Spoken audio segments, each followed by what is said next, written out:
Always trust. We ask the questions. What is needed in the world? Is that going to be?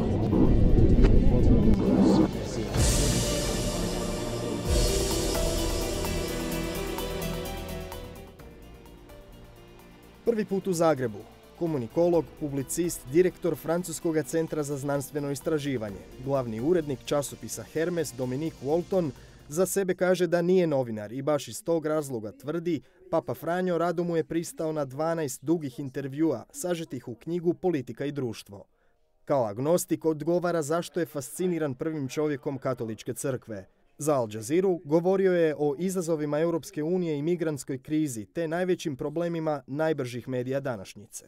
Vous avez une immense bibliographie. Dites-moi, parmi tous vos livres que vous avez écrits, on a politique, religion, communication, culture même. Donc, dites-moi, parmi tous ces livres, lequel était la plus complexe à finir, à réaliser? En fait, heureusement, j'ai écrit cette théorie de la communication sur une trentaine d'années. Donc maintenant, je vois mieux. Mais ce qui m'intéresse dans tous mes livres, c'est l'incommunication. C'est-à-dire que les hommes essaient de communiquer, essayent d'échanger, essaient de comprendre et n'y arrivent pas.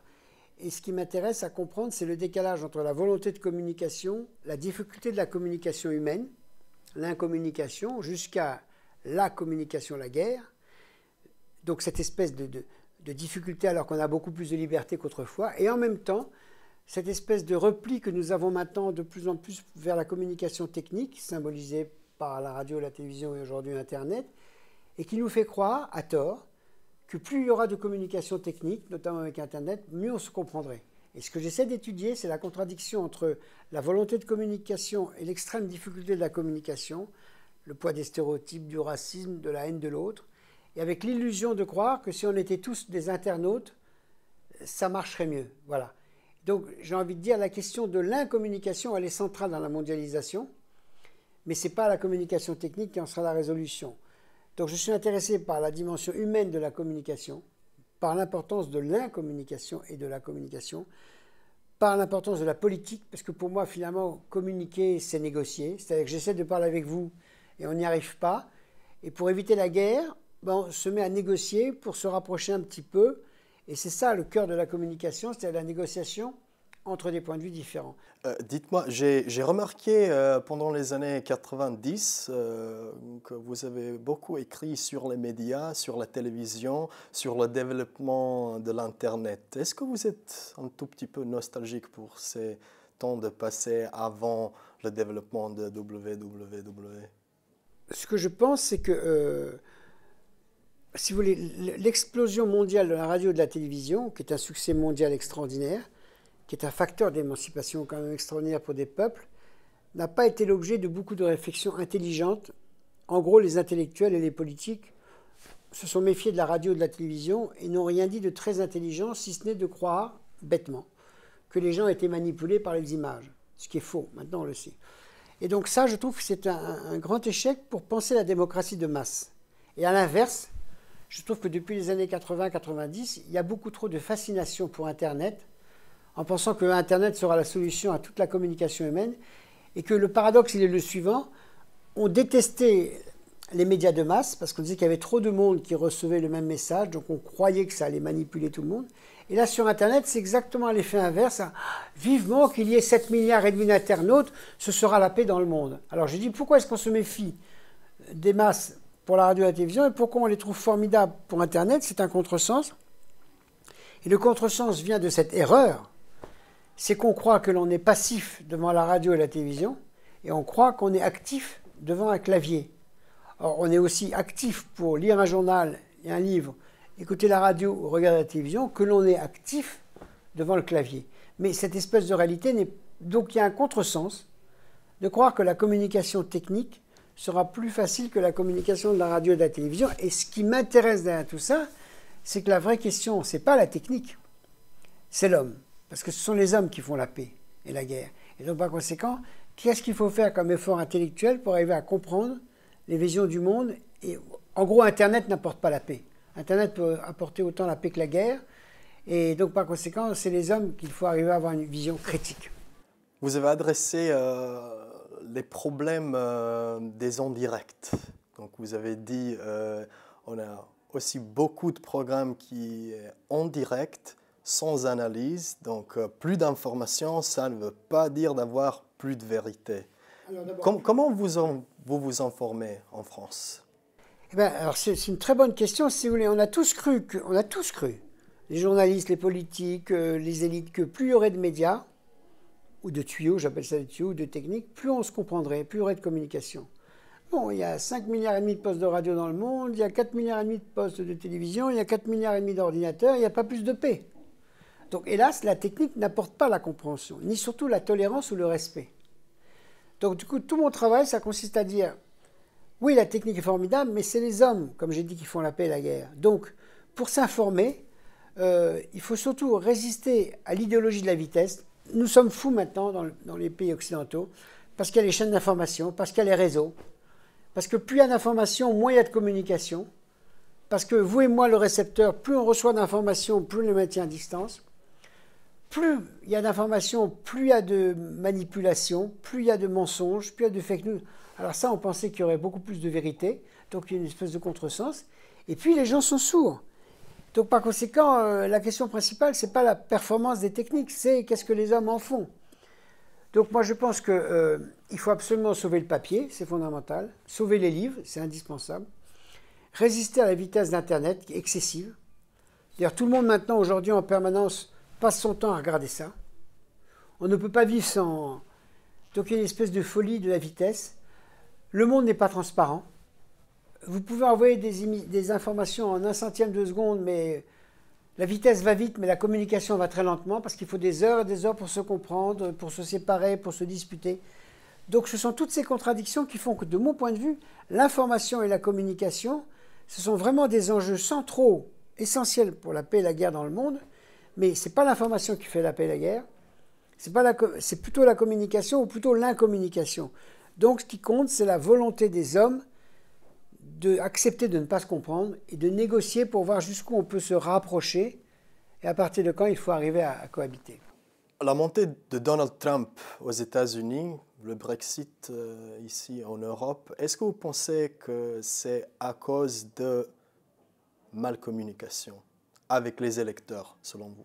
Non, je pense que bon, le Brexit, c'est probablement une erreur de l'histoire, c'est-à-dire que arrogance des hommes, ceux qui étaient pour le maintien dans l'Union européenne n'ont pas fait campagne, et donc tous les adversaires sont... Ils ont quand même fait pas mal de campagnes avec des mensonges. Ceux qui voulaient rester dans l'Europe? Non, ceux qui voulaient sortir. Oui, bien sûr. Ouais. Non, mais ceux qui voulaient rester dans l'Europe ont fait une très mauvaise campagne parce qu'ils n'ont pas fait grand-chose. Ceux qui voulaient sortir de l'Europe n'ont pas arrêté de faire des mensonges. Il n'y a pas eu de débat. Donc je pense que, d'ailleurs, moi personnellement, je pense que ce serait mieux de faire revoter les Britanniques parce que je pense qu'ils reviendraient dans l'Europe et ce serait mieux pour tout le monde. Donc ça, c'est une chose. Par contre, le populisme de Trump, c'est que le monde va trop vite. Si vous voulez, le monde va trop vite. La mondialisation n'a pas de signification politique. C'est essentiellement le capitalisme. Il n'y a pas de sens. C'est simplement de l'argent, de l'argent. Donc il y a une déception profonde des peuples.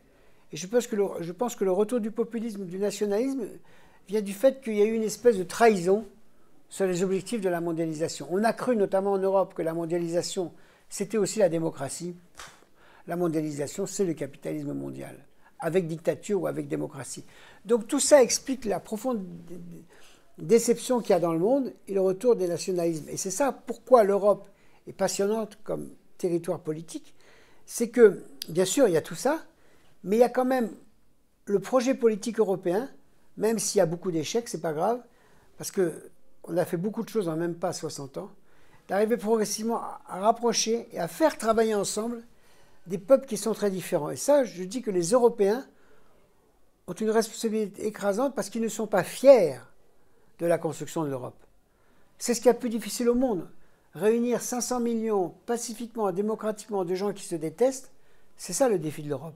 Et nous sommes quand même en train de réussir. Et les Européens ne disent pas bien. Et ça, je pense que l'Europe, sans le savoir, elle apporte une leçon au reste du monde, c'est-à-dire il faudra bien en Asie, en Afrique, en Amérique latine, si on veut sortir des haines et des guerres, il faudra bien apprendre à coopérer. Je vois, comme Français, vous, c'est inévitable que vous soyez très très pro-européen. Oui, écoutez, moi je dis souvent dans les conférences, c'est la plus grande aventure politique, démocratique de l'histoire du monde. Et d'ailleurs, j'ai toujours une image que je cite, qu'après chaque Conseil européen, où les Européens ne sont jamais d'accord, les portes s'ouvrent, vous avez une caméra qui rentre dans la salle, et vous avez 26, 27, 28 chefs d'État. La réunion a été fatigante, ils ont retiré les cravates, ils ont retiré les vestes, ils ramassent leurs affaires, et ils se disent au revoir, ils s'embrassent. C'est-à-dire qu'il y a une familiarité entre ces 25, 27, 28 chefs d'État qui est unique au monde. Parce qu'à force de se voir, de ne jamais être d'accord, mais de toujours continuer à discuter, il y a une confiance. Et vous n'aurez jamais en Chine, en Asie, en Amérique latine, en Afrique, une telle confiance. J'ai passé 1 an avec le pape et j'ai fait un livre, au bout un livre d'entretien. Je n'ai pas écrit sur le pape, on parlait tous les deux. Et je dis toujours, c'est quand même... Vous êtes co-auteur. Voilà. Et je dis toujours, le pape, il était à votre place. C'est très difficile quand même de faire un dialogue avec un pape, hein, parce que c'est quand même un pape. Mais moi, d'autant plus que moi, je suis catholique de culture, mais je suis agnostique, je suis français pour la séparation de l'Église et de l'État. Bon, bref, mais la formidable liberté intellectuelle et la rencontre humaine était formidable dans le livre. Et ce qu'il reproche à l'Europe, le pape, c'est en gros, il dit, vous êtes la partie la plus riche du monde, la plus démocratique, et vous êtes trop repliés sur vous-même, puisque l'obsession du pape, ce sont les évangiles, c'est-à-dire il faut donner aux pauvres, il faut réduire les inégalités, il faut que les riches payent, il faut faire attention à la paix et à la guerre, il faut être attentif à l'écologie. Donc ce qu'il reproche à l'Europe, c'est d'être trop riche et de ne s'occuper que d'elle-même. Et ça, c'est vrai, d'une part. Et d'autre part, il dit, il y a un exemple qui est inadmissible pour l'Europe, il y en a 2, c'est l'écologie. L'Europe devrait être en tête de la bataille pour l'écologie. Et deuxième échec de l'Europe, l'Europe devrait être en tête pour accueillir les migrants, puisque c'est quand même les pays riches qui mettent le désordre partout dans le monde, qui font les guerres. Pour une part, c'est vrai. Donc les migrants viennent en Europe, comme toujours, les migrants vont toujours dans les endroits riches pour travailler et pour nous aider. Et il dit, vous ne les accueillez pas, donc là, vous trahissez vos valeurs, pas seulement chrétiennes, mais vous trahissez vos valeurs démocratiques. Donc il dit des choses qui ne font pas plaisir aux Européens, mais qui est vrai. On a une responsabilité pour la paix et la guerre dans le monde, parce que, oui, certes, l'Europe a été une puissance militaire violente, mais maintenant, c'est une puissance, ce qu'on appelle soft diplomatie, c'est-à-dire une puissance d'influence. On n'ose pas le faire soi-même assez courageusement. Et sur la question... Vous avez dit une phrase, je ne suis pas sûr que je peux trouver un Konrad Adenauer ou un nouveau Robert Schuman. Oui, ou Schuman ou Gasperi pour l'Italie. Parce qu'il dit en gros, le projet, lui, le pape François, c'est un fils d'immigrés italiens en Argentine, donc il connaît l'histoire de l'Europe. Et en gros, il nous reproche de ne pas avoir assez d'ambition. Et il dit, réveillez-vous. Voilà.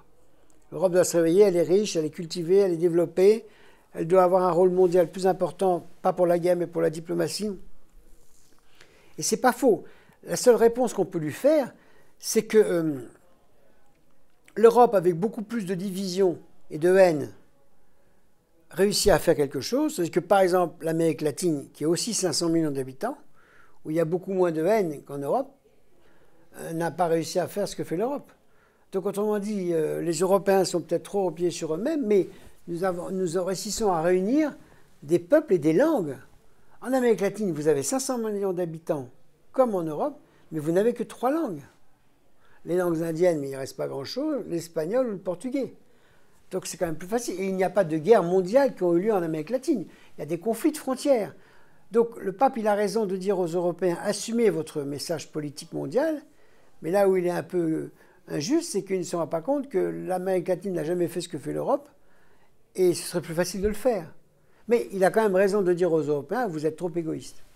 En même temps, on est égoïste, mais en même temps, et ça, les Européens sont très masochistes pour valoriser leur programme politique, c'est que nous sommes la partie du monde qui, depuis toujours, accorde le plus de crédit public pour le développement. On dit partout dans le monde où vous allez, les grands projets publics sont les plus soutenus par l'Europe que par l'Amérique, etc. Donc on ne sait pas valoriser ce qu'on fait. Dites-moi, en personne, le pape, comment est-il? Est-ce que vous avez réussi à le mettre en colère peut-être avec des questions que vous avez posées à lui? Alors d'abord, il ne connaissait pas les questions à l'avance à chaque fois. C'est beaucoup 12 fois. À chaque fois, je l'ai vu 1h30, hein, à peu près. C'était à 12 reprises. Oui, 12 reprises, donc sur un an. À peu près un an. J'étais une fois par mois à peu près à Rome. Je l'ai surpris par certaines questions, mais c'est un homme qui a du contrôle de lui-même pour 3 raisons. Il a 82 ans, donc il a une expérience de la vie. Il est le chef des églises, il ne peut pas réagir comme ça. Et troisièmement, c'est un jésuite qui a l'habitude de répondre en décalé. Mais, globalement, il m'a répondu avec énormément d'honnêteté. Et je pense que ce qui lui plaît chez moi, c'est justement ma liberté intellectuelle, que je lui pose des questions, que je le critique, pas de manière comme la Curie, ou pas comme la Cour à Rome, mais comme un scientifique qui je ne suis pas prétentieux, je ne dis pas que j'ai raison, mais je me pose des questions de... Mon domaine de recherche, c'est quand même la communication politique, le fonctionnement de la démocratie, le rôle de la communication, donc il écoute. Et comme je suis honnête et indépendant, moi je ne dépends pas du Saint-Siège, je n'ai rien à voir avec le Vatican, donc je pense qu'il aime cette liberté. Alors le mettre en colère, par exemple, j'ai vu une scène ce matin à la télévision ici, il recevait des audiences, et il y a des gens qui lui ont pris le bras trop pour l'embrasser, parce qu'il n'aime pas ça du tout, et il a retiré le bras. C'est-à-dire que c'est un homme qui est... Moi, j'admire sa force physique, sa vivacité intellectuelle, et surtout, ce qui est le plus étonnant chez cet homme, et ça se voit même à la télévision, c'est quand il vous regarde, il a un regard d'une bonté et d'une générosité et de confiance. Voilà. Et ça, je trouve que je ne connais pas beaucoup d'hommes politiques et de princes de l'Église qui soient comme ça. En général, le contrôle politique, c'est... Et lui est très naturel. Et d'ailleurs, je n'ai pu passer autant de temps avec lui, parce que moi, je suis très laïque, et lui, il est comme un laïque. Si vous voulez, il parle comme Il a bien aimé la laïcité en France. Il a dit que la laïcité, c'est quelque chose de très, très bien. Oui, et vous savez, une des raisons pour lesquelles il dit ça, c'est que d'abord, il est quand même plutôt fidèle à Vatican II, qui a proposé la laïcité. Et surtout, il a vu en Amérique latine, il ne faut jamais oublier ça.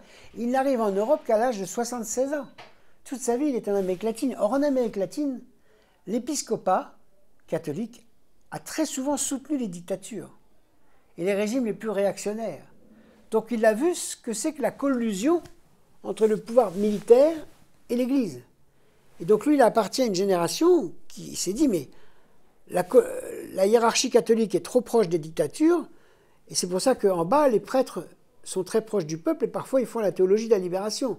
Donc, il a cherché un équilibre entre ne pas être trop proche du pouvoir politique et être proche des pauvres.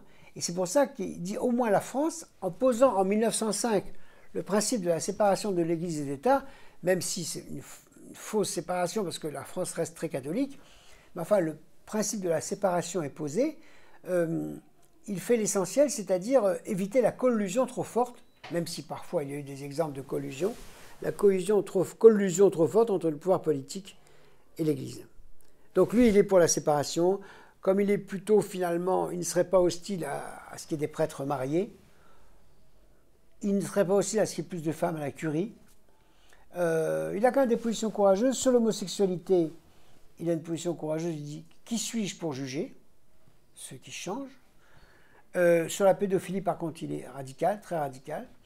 Et je me souviens d'une question que je lui pose qui est incroyable. Vous avez abordé le thème de pédophilie? Oui, et en gros, il dit aucune tolérance, tolérance zéro. Et il m'a dit ça il y a un an et demi, et c'est vrai maintenant. La seule chose qu'il dit sur la pédophilie... Vous ne l'avez pas critiqué de n'avoir pas fait grand chose mais, en ce qui concerne la pédophilie? Oui, mais les histoires de pédophilie dans l'Église existent depuis très très longtemps. À mon avis, ce sont c'est maintenant ou jamais. Oui, mais avec le pape François qu'on bien le sûr, change. Mais parce que ses ennemis ont mis cette question dans ses jambes, espérant qu'il allait tomber. Et en fait, là-dessus, non, il agit extrêmement de manière stricte. Mais, et c'est ça qu'on lui reproche, moi je pense qu'il a raison, il ne veut pas agir vite. Parce qu'il dit, il y a tellement de rumeurs de folie sur la question de la pédophilie qu'il faut qu'il y ait des enquêtes pour bien vérifier. Et c'est vrai qu'autour de lui, il y avait 9 cardinaux, ce qu'on appelle le C9, et 3 de ces cardinaux, il les a déjà rejetés. Donc il n'hésite pas à agir, il déteste ça simplement, il veut prendre son temps pour éviter les rumeurs soit des médias, soit de l'opinion publique. Mais sur la pédophilie, il est radical. Sur l'homosexualité, il est respectueux. c'est lui qui a quand même obtenu enfin que dans le cas du mariage religieux, si des hommes et des femmes divorcent, qu'ils puissent quand même de nouveau aller à la messe, communier, enfin des choses qui pour moi me paraissent évidentes. Donc il est pour l'écologie constamment, il a fait une encyclique là-dessus, il est pour le fait qu'il faut réduire les inégalités, qu'il faut aider les pauvres, donc il a un message très politique en fait. Et surtout, dernière chose qui est courageuse de sa part, il valorise ce qu'on appelle les églises jeunes en Afrique, en Asie, en Amérique latine, qui sont des églises qui n'ont pas la tradition catholique, sauf en Amérique latine, et pour les créer et les soutenir. Et ce n'est pas évident du tout, parce que ça veut dire que l'église catholique devient vraiment universelle et mondiale, quoi. Ceci dit, c'est quelqu'un qui est assez rapide, vif, et il crée beaucoup d'hostilité par rapport à la curie. La curie considère qu'il est trop rapide, qu'il est trop direct, mais moi je pense qu'il a raison. Il vous a dit dans votre livre, moi je suis prêtre et je ne pouvais jamais m'imaginer de finir ici au rempart de Vatican.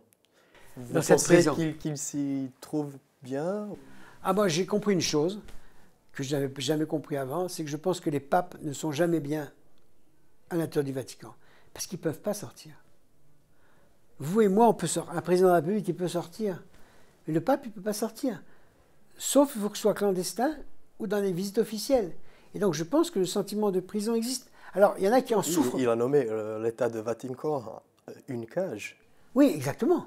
Mais alors, je pense qu'il y a des papes... Je suis fini ici, oui. dans ce cage. Alors, heureusement, de temps en temps, il sort quand même, comme tous les prédécesseurs.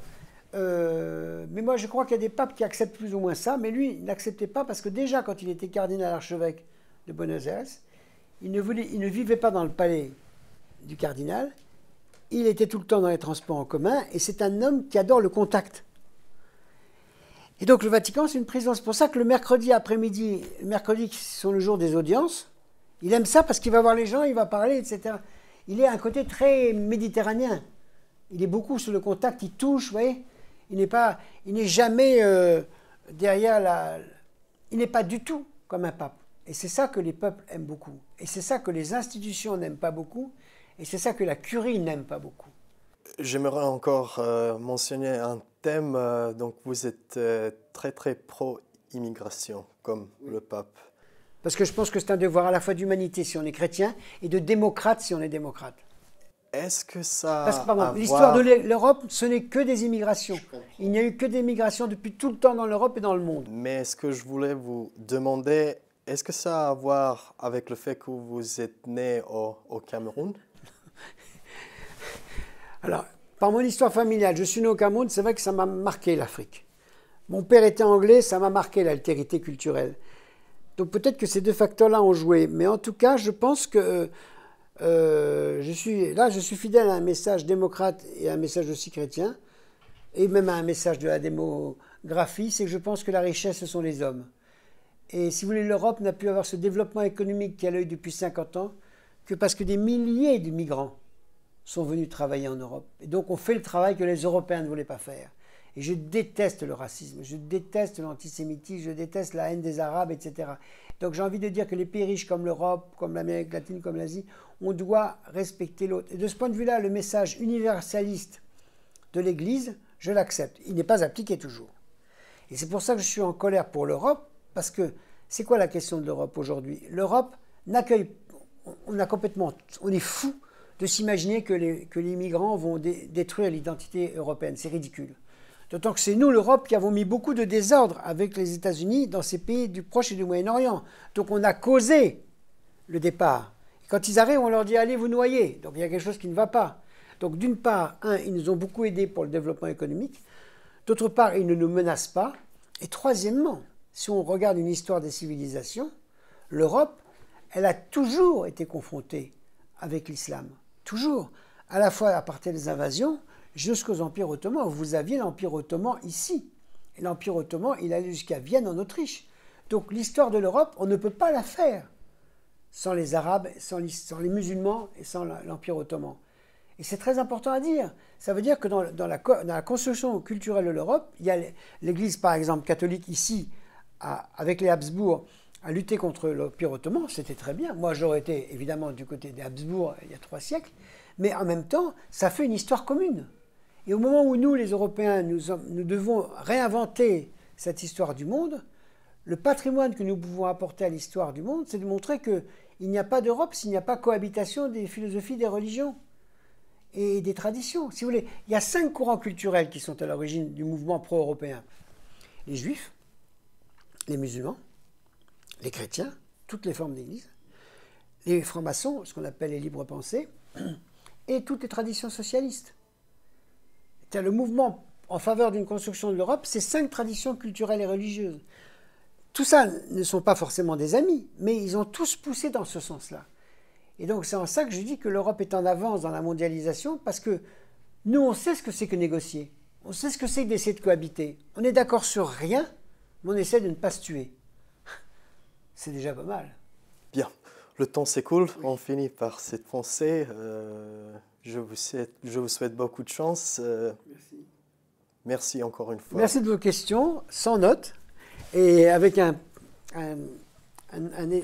étendue de questions très large. Et moi, je ne suis pas capable de dialoguer avec le pape sur le plan religieux, mais je peux, comme anthropologue de la communication, de la politique, parler avec lui sur les... Si vous voulez, je peux résumer d'un mot là où je retrouve le pape, c'est que lui il se dit comment faire pour éviter les guerres mondiales. Et moi, comme chercheur simplement à ma modeste échelle, je dis comment faire pour éviter les guerres mondiales, parce que toutes ces techniques de communication ne rapprochent pas les hommes. Donc qu'est-ce qu'il faut faire au-delà des techniques pour que les hommes n'aient plus envie pour une fois de se massacrer? Parce que depuis toujours, hélas, les hommes ont plus de plaisir à se massacrer qu'à se respecter. We ask the questions. What is needed in the world? Is that going to be?